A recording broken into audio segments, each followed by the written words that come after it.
मैथिली दुल्हन। इसके मनमोहक गीत जरूर सुने।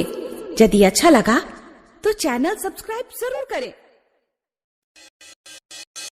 जान जान कही हमर जान लोगन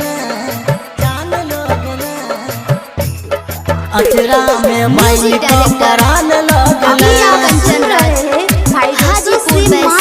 एक्सप्रेस की शानदार प्रस्तुति। जान जान कही हमर जान लोगन जान जान कही हमर जान लोगन अचरा में बाइन को परान लोगन जान जान कही हमर जान लोगन अचरा में बाइन को परान लोगन जान जान कही हमर जान लोगन अचरा में बाइन को परान लोगन हमर जान लोगन हमर जान लोगन हमर जान लोगन हमर जान लोगन जान जान कही हमर जान लोगन अचरा में बाइन को परान लोगन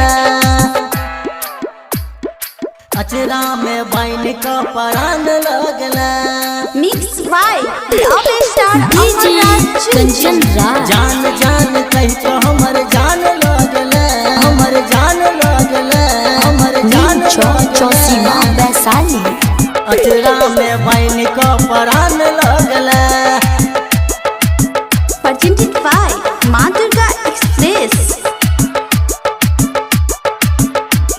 परान लोगन झूठे हमरा तू फुसला के देला प्यार में धोखा गे देला प्यार में धोखा गे देला प्यार में धोखा गे दोसर के तू यार बनेला बुझले हमरा बोका गे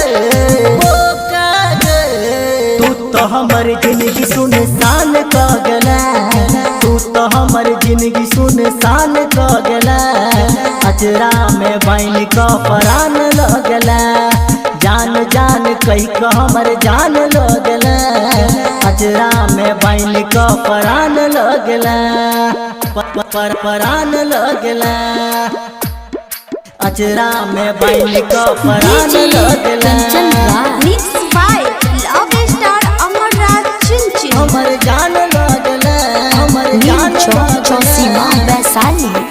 अचरा में बाइन को परान लगला presented by माँ दुर्गा एक्सप्रेस।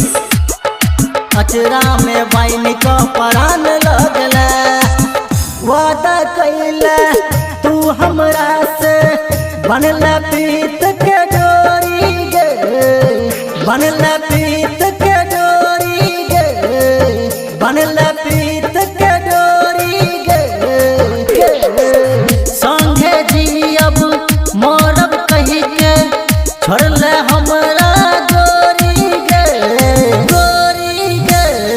कह छौ में से तू बेमान भ गेला कह छौ में से तू बेमान भ गेला अचरा में बाइन को परान लगला जान जान कही हमर जान लगला अचरा में बाइन को परान लगला presented by माँ दुर्गा एक्सप्रेस।